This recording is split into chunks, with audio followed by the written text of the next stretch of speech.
Shalom, shalom, shalom, shalom. First, I want to give you the praises and the glory to Yahweh, Ba'asham, Yahweh Shai, Ba'asham, Rakakadash. Double honors to the apostles and to the elders of Great Millstone. Shalom, shalom, shalom. Kal halal Yahweh, Ba'asham, Yahweh Shai, Ba'asham, Rakakadash. Shalom, shalom, shalom. Make sure that's up. Kal halal Yahweh, Ba'asham, Yahweh Shai, Ba'asham, Rakakadash. Shalom, shalom, shalom. Praises and glory to Yahweh Ba'ashem Yahushai. So today is Sunday, the 15th October, 2023. Breaking news.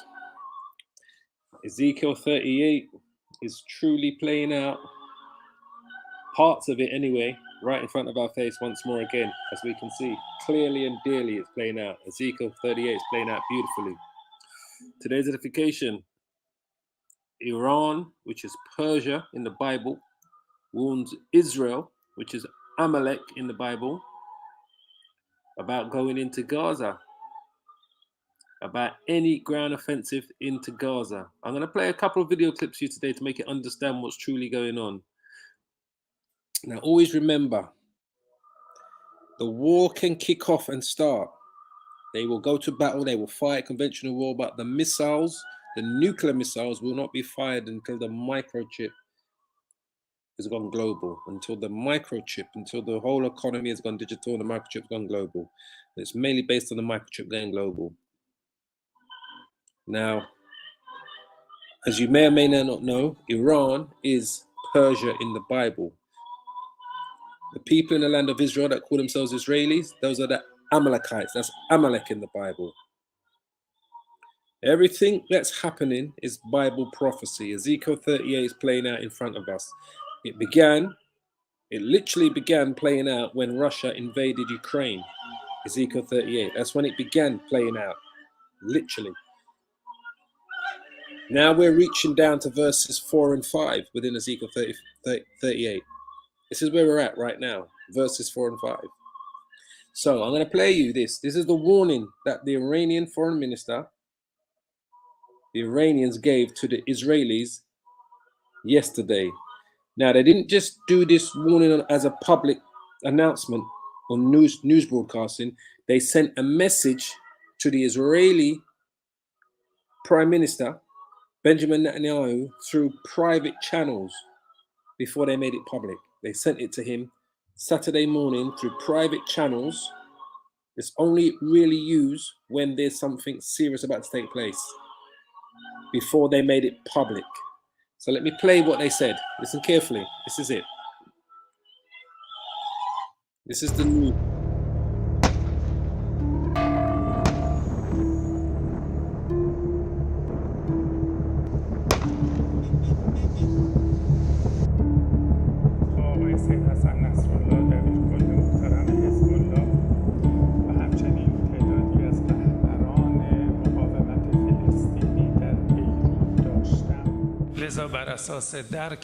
According to my knowledge of the state of the resistance, I would like to warn the war criminals and the supporters of this entity in the region that before it is too late, let them immediately stop the crimes of this fake Zionist entity which is killing children and women, because perhaps the coming hours will be too late for doing so.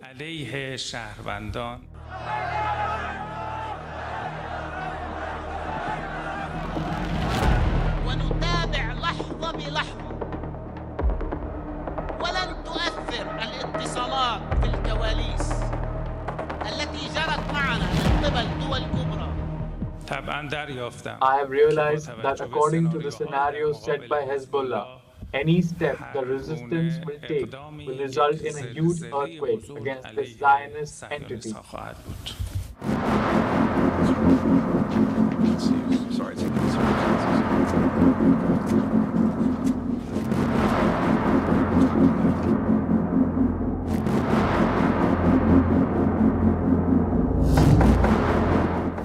If the international community, the United Nations, and actors in the world and region who support the Zionist entity's wars are reluctant, they will receive a suitable response in place that the resistance deems appropriate.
So this is where we're at now.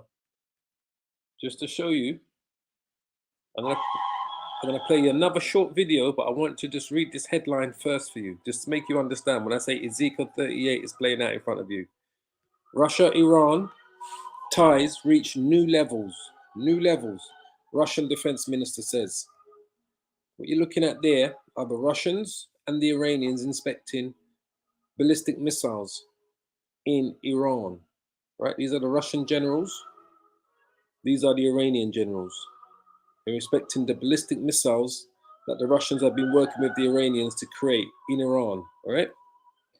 Now, it says here, Russian Defense Minister Sergei Shoigu listens to Amalek Hajjaz, commander of the Islamic Revolutionary Guard Corps Aerospace Force, as they visit an aerospace industry exhibit in Tehran on September the 20th, 2023. That's roughly about 3-4 weeks ago. All right.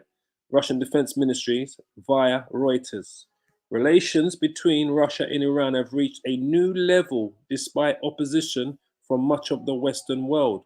Russian Defense Minister Sergei Shoigu said Wednesday during his visit to Tehran, "We are aiming at an entire range of planned activities despite opposition from the United States and its Western allies."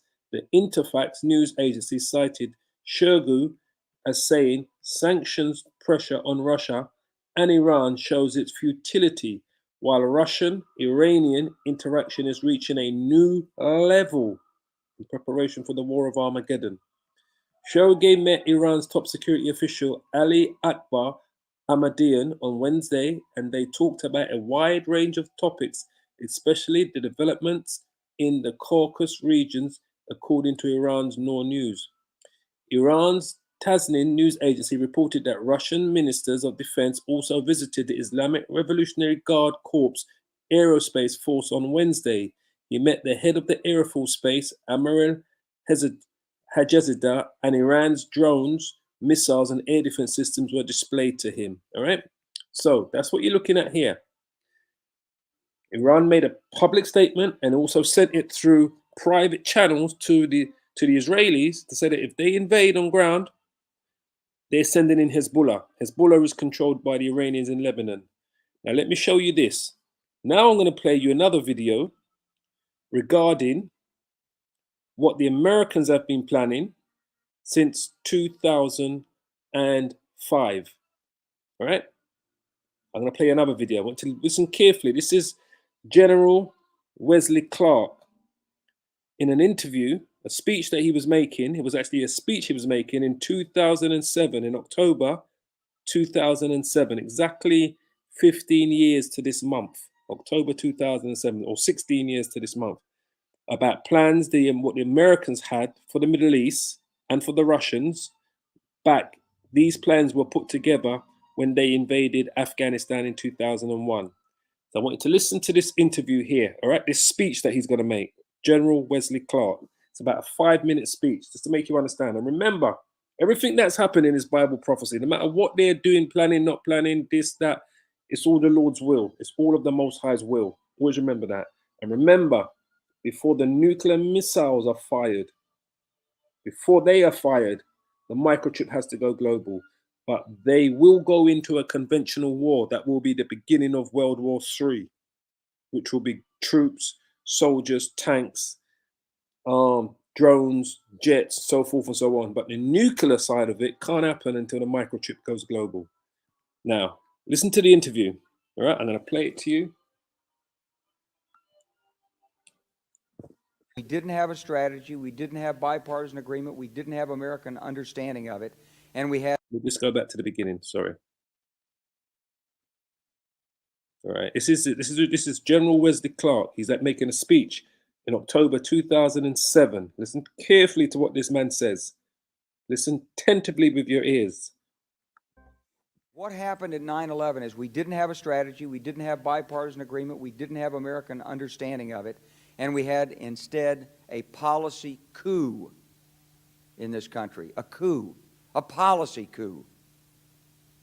Some hard-nosed people took over the direction of American policy, and they never bothered to inform the rest of us. I went through the Pentagon 10 days after 9/11. I couldn't stay away from Mother Army. I went back there to see Don Rumsfeld. I'd worked for him as a White House fellow in the 1970s. All this is in the book. And I said, am I doing okay on CNN? He said, yeah, fine. He said, I'm thinking about it. He says, I read your book, and he said, this is a book that talks about the Kosovo campaign. And he said, I just want to tell you, he said, nobody's going to tell us where or when we can bomb. Nobody. He said, I'm thinking of calling this a floating coalition. What do you think about that? I said, well, sir, thanks for reading my book. And, he said, thanks, that's all the time I've got. Really? And I went downstairs. I was leaving the Pentagon, and an officer from the Joint Staff called me into his office and said, I want you to know, he said, sir, we're going to attack Iraq. And I said, why? He said, we don't know. He said, I said, well, did they tie Saddam to 9/11? He said, no. He said, but I guess they don't know what to do about terrorism, and so they think, but they can attack states, and they want to look strong, and so I guess they think if they take down a state, it will intimidate the terrorists. And you know, it's like that old saying, he said, if the only tool you have is a hammer, then every problem has to be a nail. Well, I've got to stop it there. Jeremiah, I'm going to continue to play for it. I think the brother knows the scripture. One of the brothers put it up on there. Jeremiah, is it Jeremiah? Is it? No, sorry. It's Isaiah 14. How is the hammer of the whole world taken down? What did he say? He said, if every problem is a nail, you've got to be a hammer. Because America, Babylon the Great, is referred to as a hammer in the Bible. If a brother knows where it is, it's either Jeremiah or it's Isaiah 14. I think it's Isaiah 14. How is the hammer of the whole world? Or Jeremiah 50. One of the two. Look at that. The brothers put it up. Beautiful. I'm going to go back to it. This is the scripture here. Jeremiah 50 and 23. Shalom, Brother David. How is the hammer of the whole world, of the whole earth, cut asunder and broken? How is Babylon become a desolation amongst the nations? This is the whole hammer of the whole world. This is America, Babylon the Great. And this is what he just said. He said, if every problem's a nail, then we got to be a hammer.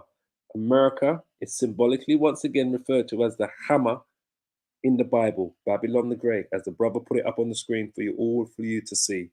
All right. So we're going to continue listening to what he's going to say. I didn't mean to even stop it, but it just hit me that he said that. If every problem is a nail, then we got to be the hammer. That's America, the hammer. Listen. Take down a state, it will intimidate the terrorists. And, you know, it's like that old saying, he said, if the only tool you have is a hammer, then every problem has to be a nail. Well, I walked out of there pretty upset. And then we attacked Afghanistan. I was pretty happy about that. We should have. And then I came back to the Pentagon about 6 weeks later. I saw the same officer. I said, why haven't we attacked Iraq? We still going to attack Iraq? He said, oh, sir. He says, it's worse than that. He said, he pulled up a piece of paper off his desk. He said, I just got this memo from the Secretary of Defense's office. It says we're going to attack and destroy the governments in 7 countries in 5 years. We're going to start with Iraq, and then we're going to move to Syria, Lebanon, Libya, Somalia, Sudan, and Iran. I said 7 countries in 5 years. You hear that? That's the list. 7 countries in 5 years. It wasn't going to, as we can see, it hasn't taken them 5 years, because this plan was put together back in 2005. It's 2023 now. 18 years have passed. But that's the plan. That's the plan that Babylon had. It has 7 countries in 5 years. Listen to those 7 countries again. Listen up. From the Secretary of Defense's office, it says we're going to attack and destroy the governments in 7 countries in 5 years. We're going to start with Iraq, and then we're going to move to Syria, Lebanon, Libya, Somalia, Sudan, and Iran. Iran is the last one on the list. Hence where we are now. This is what's going to draw us into the War of Armageddon. Whether they know it or not, doesn't matter if they planned it or not, it's all Bible prophecy. Everything that they're doing is the Lord's will. This is what the Lord's put this spirit on these Edomites to do these things, because they have to fulfill Bible prophecy. Iran is the last one. And we know, as we just read earlier, who is the protector of Iran, who's going to come to their defense in this battle of the War of Armageddon. Let's listen to what he says. I said 7 countries in 5 years. I said, is that a classified memo? He said, yes, sir. I said, well, don't show it to me. He was about to show it to me. He said, because I want to talk about it. And I sat on this information for a long time, for about 6 or 8 months. I was so stunned by this, I couldn't begin to talk about it. And I couldn't believe it would really be true, but that's actually what happened. These people took control of the policy in the United States. And I realized then, it came back to me, a 1991 meeting I had with Paul Wolfowitz. You know, in 2001, he was Deputy Secretary of Defense, but in 1991, he was the Undersecretary of Defense for Policy. It's the number 3 position in the Pentagon. And I had gone to see him when I was a 1-star general. I was commanding the National Training Center. I had met him one time. He said, if you ever get to Washington, come look me up. They always say that. Well, I was there in Washington. It was a Friday afternoon. I'd visited Colin Powell. He'd given me 5 minutes of his precious time and sent me on my way, and I was bored in the Pentagon, and I thought, I'll just go, who can I see? I think I'll see Wolfowitz. So I called, and up there, he was available. Scooter Libby came to the door. I met Scooter for the first time, and he brought me in, and I said to Paul, I said, and this is 1991, I said, Mr. Secretary, you must be pretty happy with the performance of the troops in Desert Storm. And he said, well, yeah, he said, but not really. He said, because the truth is we should have gotten rid of Saddam Hussein, and we didn't.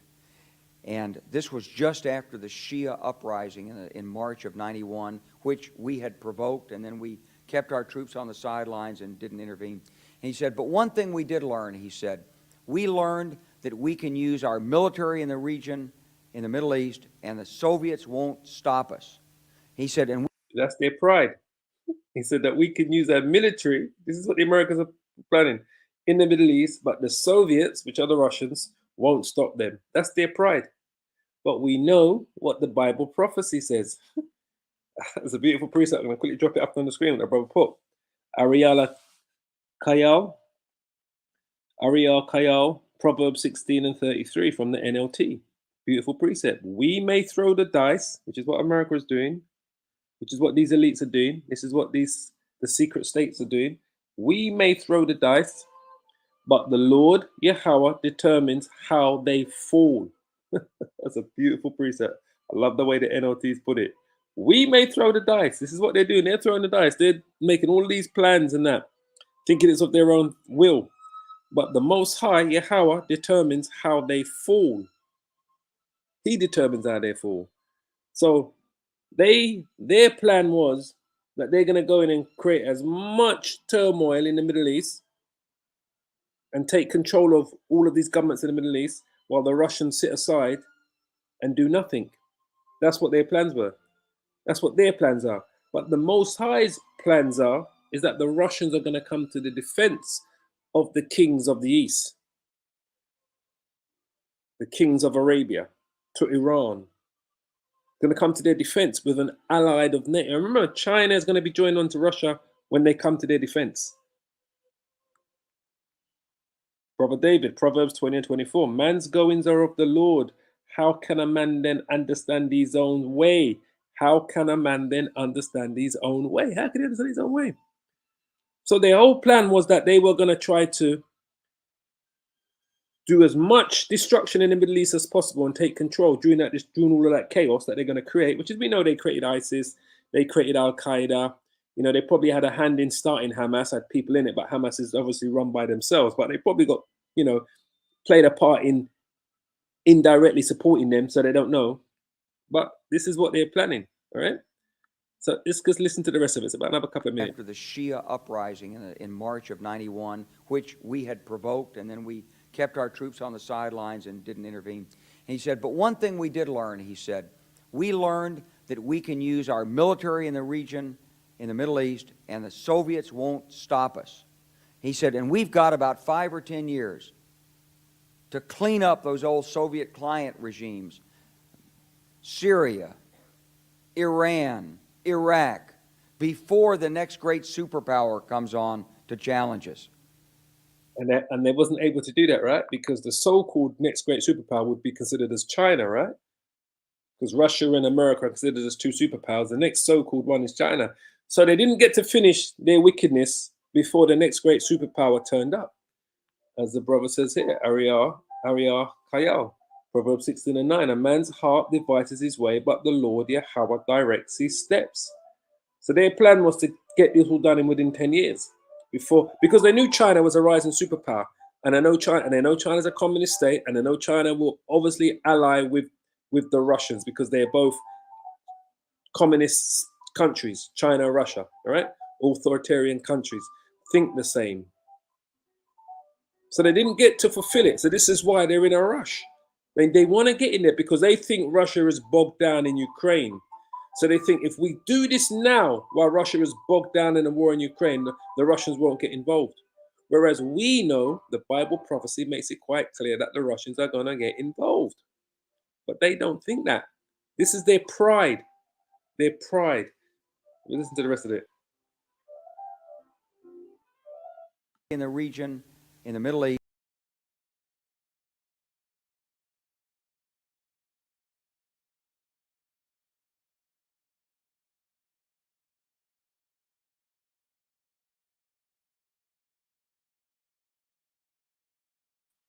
That was Esau, boy. 1 second. I'm going to get this back up. We lost contact there. 1 second. 9/11 is we didn't have a strategy, we didn't have bipartisan agreement, we didn't have American understanding in Desert Storm. And he said, well, yeah, he said, but not really. He said, because the truth is we should have gotten rid of Saddam Hussein, and we didn't. And this was just after the Shia uprising in March of '91, which we had provoked, and then we kept our troops on the sidelines and didn't intervene. And he said, but one thing we did learn, he said, we learned that we can use our military in the region, in the Middle East, and the Soviets won't stop us. He said, and we've got about 5 or 10 years to clean up those old Soviet client regimes, Syria, Iran, Iraq, before the next great superpower comes on to challenge us. And it was like, you know, I'm coming out of the Mojave Desert. I've been training troops. I haven't been thinking geostrategy for some time. And suddenly a guy just sort of shoves this nugget at you. Well, you remember it. It was a pretty stunning thing. You mean the purpose of the military is to start wars and change governments? It's not to sort of deter conflict? We're going to invade countries? And, you know, my mind was spinning. And I put that aside. It was like a nugget that you hold on to. This country was taken over by a group of people with a policy coup. Wolfowitz and Cheney and Rumsfeld, and you could name a half dozen other collaborators from the Project for a New American Century. They wanted us to destabilize the Middle East, turn it upside down. Hear it from the horse's mouth. This is the US government's plan, was to destabilize the Middle East, turn it upside down. So they could take control out of the chaos. There's only one thing you can get out of chaos is order. And that order is what? The New World Order. But that was their plans. And who's going to come up against that plans is the Russians, because it's all Bible prophecy. But that's their plan. This is the 4-star general who was privy to that plan telling you. The American government, the US Army, is controlled by the elites, the bankers, the shadow governments, the secret society. Their plans was to completely turn the Middle East upside down so they can take full control out of that chaos, create as much chaos. And we've seen it. We've seen what they did in Syria, Iraq. We've seen what they did in Afghanistan, what they did in Libya, all of the countries that he named. Lebanon had a war, completely destabilized. So the last place that they need to get into is Iran. But Iran is the one that's going to trigger the Russians to come. But the horse's mouth. And Cheney and Rumsfeld, and you could name a half dozen other collaborators from the Project for a New American Century. They wanted us to destabilize the Middle East, turn it upside down, make it under our control. It went back to those comments in 1991. Now, did anybody ever tell you that?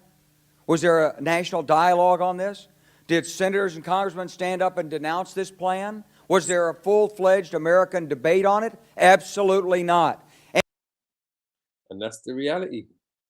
But that's their plans, to destabilize it. Let's grab some of these precepts. Job chapter 5, verse 12, the NLT, Ariah Kayal. He frustrates the plans of the schemers, so the work of their hands will not succeed. It's not going to succeed. It's only going to get as far as the Lord wants it to get. It's just going to get as far as that. It's as simple as that. So I'm going to just bring out a couple precepts here, because like I said, I wasn't planning on spending too long on this. I'm going to bring out a couple of precepts. Like I said before, this is who's coming to their defense. Russia. Because the Russian and Iranian ties have reached a new level. And the reason why it's reached a new level is in preparation for this war. In preparation for this war. It's as simple as that. It's reached a new level. So Ezekiel 38 makes it quite clear. You see, the Russians have done this part here, where the Lord says, it says here, I didn't realize it was the NLT. I'm going to leave it there. I didn't realize I was reading it from the NLT, but let's leave it there. It's a message for Gog, which is Russia. This is another message that came to me from the Lord Yahweh. Son of man, turn and face Gog, right? Of the land of Magog. The land of Magog is what we know as Russia today. The prince who rules over the nations of Meshech and Tubal, and prophesies against him. The chief prince. I've showed you this already, that when we look at the word Rosh in the Bible, the word Rosh is talking about, it's short for Russia. All right, if we look at the word Rosh here, if we go back to the root meaning of the word Rosh, the chief prince of Rosh and Tubal, and this is just for edification's sake, because I know I've shown this to you, brothers and your sisters, many times before, but we do this for edification, all right? The chief prince of Strong's H 7220. Rosh. Rosh. Rosh. Head. And it shows you here, it quotes Ezekiel 38, verse 2 and 3, which is what we're reading, and we'll read Ezekiel 39 and 1. We will go into that. It says, of a northern nation mentioned with Tubal and Meshech, undoubtedly, who? The Russians. You see, the top scholars know, certain scholars know Ezekiel 38 and 2, verse 2 and 3, and Ezekiel 39 and 1 is talking about the Russians. Undoubtedly the Russians, who were mentioned by the Byzantine writers of the 10th century. That's who it's talking about. Ezekiel 38, 2 and 3, Ezekiel 39 and 1, Gog and Magog is talking about the Russians that are mentioned with Tubal and Meshech. They know this. Certain scholars know this. But you know what they refuse to accept? Is that the place that they live in most of these scholars in America is Babylon the Great.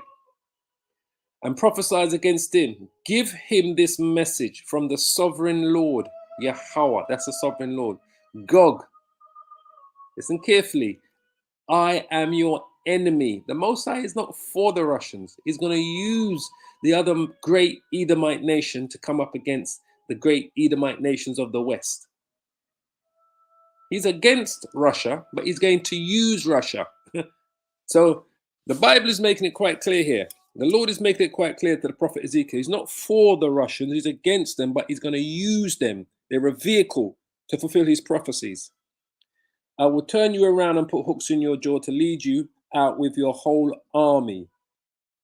Your horses and your charioteers in full armor, and a great horde armed with shields and swords. So this is why they're in Ukraine right now. They're just getting battle hardened. The Lord is getting the Russians mentally and physically battle hardened. They're getting them so that their armory. So all the Russians are thinking about right now is building more weapons, more weapons, more weapons, more weapons, turning all of the factories into weapons factories, creating alliances with their with countries like Iran and China, North Korea. This is what they're doing. You saw the little short man was in Russia a few weeks ago. Kim Jong-un. He was in Russia a few weeks ago on a world tour. He came in on his armored train. So Russia's just they're just solidifying their allies in ready for this, because they're going to lead a whole army with horses and chariots, modern day tanks, armored vehicles, drones, planes, soldiers, and a great horde armed with shields and swords. Persia, which is what we know today as Iran, Ethiopia, they're going to get involved, because the Russians are the only ones that were siding with the Ethiopians when they was fighting against the I forget the name of that faction that rose up in that country, and they was put down by the Ethiopian government. The Russians were the only one backing the Ethiopian government, while the West was saying they was committing war crimes. Ethiopia, while they can't see the war crimes that the Israelis are committing in Gaza. Libya, you saw what the Americans done to Libya. You heard the colonel speak about that. Was one of the countries on the list was Libya. If you saw the people that were marching in Libya for Gaza yesterday, will join you too with all their weapons. So this is what we are seeing now. That we're at kind of like verse 5, where they're getting ready. 4 and 5, they're getting ready. They're getting all of their weapons ready. That's where we're at. Verses 4 and 5, they're all getting their weapons ready, and it's a beautiful thing to see. It says Gomer, which is Turkey. Turkey, if you saw the amount of people that came out for Gaza in Turkey yesterday, Turkey warned the Americans, because the Americans shot down a Turkish drone the other day while the Turks were trying to take out the Kurds that had set up a bomb in their country a few weeks ago. They sent a drone to take out a Kurdish military post, and the Americans shot down the drone because the Americans are backing the Kurds that are based in northern Syria and northern Iraq. They're being armed and backed by the Americans, but the Turks have labeled the Kurds as a terrorist group. That's why they refuse to vote for Sweden to join NATO, because a lot of these Kurds go to Sweden for sanctuary. So I've said this before and I say it again. The Turks are going to either voluntarily leave NATO or get kicked out of NATO, because they're going to be part of that alliance and all its armies. And Turkey has the second biggest army in NATO. And the Turks have warned the Americans about getting involved in Gaza. And all its armies will also join you. We're all going to join the Russians, along with the armies of Beth Togarmah, are the ex-Soviet Union states. Uzbekistan, Turkestan. If you look on the map, you look at the where Togarmah is where these ex-Soviet Union states are today. From the distant north, they're coming from the north, and many others. Get ready, be prepared, keep all the armies around you mobilized. That's why I said that they're in this battle, they're mobilized, they're getting ready for this, and take command of them. What did the general say? They were trying to destroy the ties that the Soviet Union has of all of these what they considered ex-communist countries in the Middle East. They were trying to destroy the Soviet Union's ties with them, and they was testing the waters with Iraq. to see whether or not the Russians were going to come in and get involved. And they say, oh, the Russians won't get involved if we go in and invade these countries. We've said this before, we'll say it again. The country that's going to draw the Russians into this war is Iran. Right now, Iran is the biggest backer for the Russians, providing them with drones and arms to fight the Ukrainians. And the West hate the fact that they're doing that. Now North Korea are providing arms for the Russians to fight the Ukrainians. So they're all going to be part of this coalition. But it's the Russians that's going to be guarding them, because it's the Russians that's got the most powerful nukes in the world and the most nukes. They've got more nukes than America and more powerful nukes than America. So it says, get ready, be prepared. So all that fighting that's going on in Ukraine, the Russians are getting battle hardened. They've been prepared. Keep all the armies around you mobilized. The Iranians haven't stopped making arms for the Russians, so they're all immobilized. The North Koreans, all they do is make arms. The Chinese have been stocking up on their arms because they're getting ready to invade Taiwan. So they're all mobilizing their arms industries in these countries in the east that the Russians are going to lead and take command of them. A long time from now, you will be called into action. This is what we're getting ready for. The final action. The war can start, but the nukes won't fire until the microchip is global. But this war itself can be in full-blown order without any nuclear weapons being fired yet. That's so you understand. A long time from now, you will be called into action, which is now. We are living in these times now. In the distant future, this is the distant future that the Most High is speaking about, this future that we're living in right now. In the distant future, you will swoop down on the land of where? Of Israel. All praise the Yahweh, which will be enjoying peace after recovering from what? From war. So whatever happens, this is why I said there's going to be a period of peace that you're going to see in Israel. All right? During this war with the Gaza and Hamas. You will swoop down on the land of Israel, which will be enjoying peace after recovering from war, and after its people have returned from my lands to the mountains of Israel. You and all your allies, a vast and awesome army, will roll down on them like a storm and cover the land like a flood. This is what the sovereign Lord Yahweh says. This is the Most High's will. At that time, when you've gone into Israel, at that time, evil thoughts will come into your mind and you will devise a wicked scheme. This is when the nukes are going to be fired. At this time, verse 10. But the microchip would have been in play before we get to verse 10. That wicked scheme that's going to come into their mind is them going to fire nukes on America. You will say, Israel is an unprotected land filled with unwalled villages.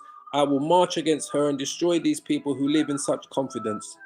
I will go to those formerly desolate cities that are now filled with people who have returned from exile in many nations. I will capture vast amounts of plunder, for the people are rich. This is talking about America, with livestock and other possessions now. They think the whole world revolves around them. Now, what country thinks the whole world revolves around them? It's not Israel. It's not England. It's not France. It's not Russia. It's not China. Who are the most pride people in this planet Earth and thinks the whole world revolves around them? That's Babylon the Great. This is America this is talking about. This is so clear to see. This is America. Babylon the Great. Oh, let me grab a few of these precepts that the brothers put up here. Yeah, we just read this, that we put it up there. Tigra, Ezekiel 38:7 from the King James. Be thou prepared, Russia, and prepare for thyself, thou and all thy company that are assembled unto thee, and be thou a guard unto them, as we just read in Ezekiel 38 verse 7. But that's from the KJV, and the KJV is so much sweeter as well to read it. And that's what they're going to be. They're going to be a guard unto them. Ariel, Kayal, Job 5 and 12. He frustrates the plans of schemers so that the work of their hands will not succeed. I think we read that earlier, didn't we? Praise this. Let's grab this last one here. Jeremiah 50 verse 45. Therefore, hear ye the counsel of the Lord Yahweh that he has taken against Babylon, America, and his purposes that he has purposed against the land of the Chaldeans. The Chaldeans are the wise men of America. They were the wise men. They were the philanthropists, the wise men of ancient Babylon. This is talking about the wise men of Babylon today, America. Surely the least of the flock, which is Israel, shall draw them out. Surely he shall make their habitation desolate with them. Absolutely. And that's what you see happening. The least of the flock is going to draw them out. Jeremiah 49 and 16, and we'll finish it on this one. It says, thy terribleness has deceived thee, and the pride of thine heart, O thou that dwellest in the clefts of the rocks. Who is that? That's literally talking about these Edomites in Babylon the Great, America. That holdest the height of the hill. That holdest the height of the hill. All of the other governments around the world. This man sits on the top. America. Though thou shouldest make thy nest as high as what? As the eagle. The eagle is what? Is the emblem, is the American emblem from the US Army. It's the eagle. I will bring thee down from thence, says the Lord. The Most High is getting ready to bring these demons down, Babylon the Great. But Israel is a major player in drawing them in. The Iranians is a major player in drawing the Russians in. Hezbollah, backed by the Iranians. Man, it's going to be a beautiful day. So I said this before and I keep saying it. We're at the door, we're at the door, we're at the door. We just got to watch out for the microchip. We just got to watch out. The economy, this economy is going to, they were talking yesterday that they reckon that oil could go up to $400 a barrel. That's literally 5 times the price of what it is right now. So you think you'll be paying 5 times the price for petrol or for diesel, which means it's going to cost the truck delivery that delivers your food to your stores and supermarkets, going to cost them 5 times as much. You think about this. It's going to cost them 5 times as much to deliver the goods. So which means the prices will go up in the shops, in the stores, everywhere. Inflation is going to go through the roof. I heard a man say yesterday that he was saying that the US thinks that what they're doing is not going to cause the collapse of their dollar. Once the US dollar collapses, man, that's, in a sense, economically, that's game over for America, which makes them more vulnerable to their violence, to their plans to do this war, to create as much destruction, because they're not just going to want to sit in the pit by themselves. They're going to want to draw their neighbors and their allies into the pit. That's why they were forcing the European Union not to trade with Russia, causing them to pay quadruple prices for their gas and their oil now. They're paying 2 or 3 times what they were paying before, because their masters told them not to. Israelites, we got next, Proverbs 16 and 18. Pride goes before destruction. That's them. They think the whole world revolves around them. That's the pride of America. Pride goes before destruction, and a haughty spirit before a fall.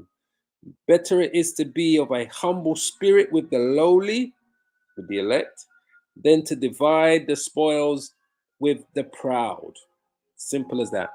So, I want to give all the praises and the glory to Yahweh, Ba'ashem, Yahushai, Ba'ashem, Rakah, Kodash, double honors to the apostles and to the elders of Great Millstone. As I always say, family, keep praying, keep safe, repent, hold on to your faith and this truth, because I can't say this enough. And I always say this, we are at the door. The Lord says that, but when the Lord says he's gonna sup with us, we don't want to be lukewarm. The Lord talks about those of us that are lukewarm in this truth, and that we got to keep our patience, right? And that we got to overcome everything that this devil's going to throw at us, because he's getting ready to throw a lot at us right now, especially the men of the truth that are in this truth. And I'm just going to read this last scripture out. Revelation 3 verse 20. Behold, I stand at the door and knock. If any man hear my voice and open the door, I will come into him and will sup with him, and he with me.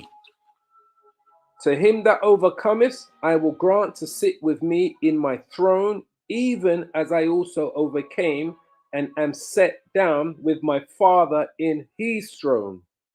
He that has an ear, Let him hear what the Spirit says unto the churches. And we are the churches, the true truth of Israel. Shalom, shalom, shalom. All praises, family. All praises.